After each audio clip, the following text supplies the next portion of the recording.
खुलुमबाय गोजोन फुंबिलिनि गासैबो बड'लेण्ड बुब्लिनि अनसायगिरिफोर बरायग्रोबाय दिनै 13 सेप्तेम्बर बुधबारनि फानजामुथिखौ फरायसिनो लादों आं गेवलां हाजो फानजामुथिनि बेयाव दं मेष नोंथाङा दिनै नखराव खैफोद फैनो हागौ सालानि फारसे साननाय नोंथांनिया दिनै खैफोदाव गोग्लैनो हागौ वृष राशि दिनै नोंथाङा दावबायनो सानदोंब्ला नोंथांनि दिनैनि साना मोजां जानाय नङा लामा सामायाव खैफोदाव गोग्लैगोन गारिजों सौदावनो हागौ मिथुन खामानि मावनो गोसोआव गोहो बोलो सोमजि खामानिफोर गोसो होनानै मावगोन दिनै नोंथांनि साना मोजां कर्कट राशि गोसोआव दुखु दाहाजों सहायनो गोनां जागोन दिनै नोंथांनि नखराव सान्थि फैनाय नङा नोंथाङा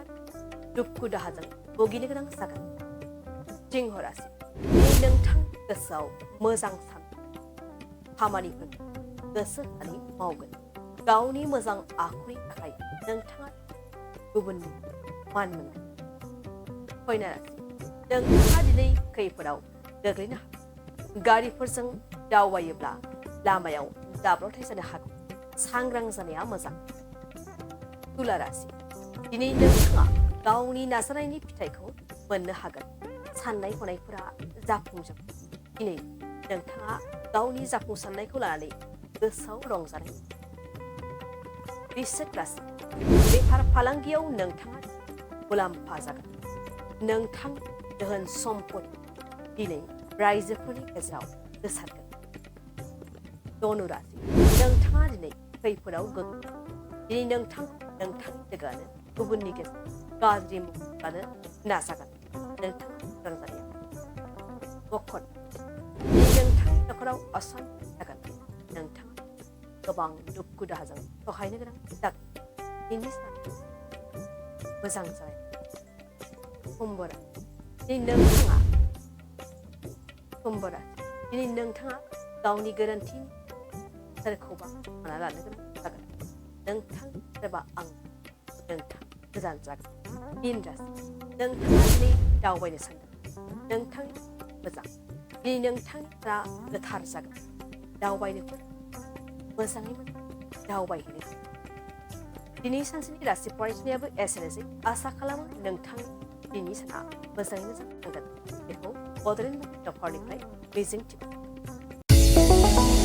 चिराङाव सावस्रि सिबिथायनि थाखाय मोनसे मोजां फाहामथायनि राहाखौ लानानै फैदों एसटि क्लिनिकआ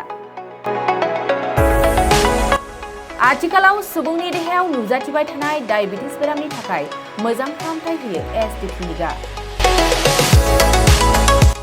चिरां जिल्लानि SBI काजलगाव ब्रान्चनि लांगोनायाव फसंनाय एसटि क्लिनिकआव डायबिटिस बेरामनि अनगायैबो फाहामथाय होबावगोन लिभारनि जेंना आरो माखासे सरासनस्रा बेमारफोर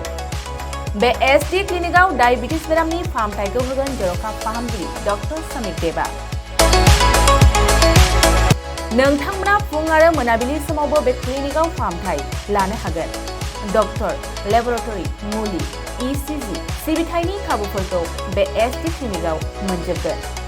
जुदि एसटि क्लिनिकआव रायजो राजाफ्रा गाव गावनि देहायारि जेंनाखौ फाहामथाय लानोबा नैबे मबाइल नम्बर 7002293924 एबा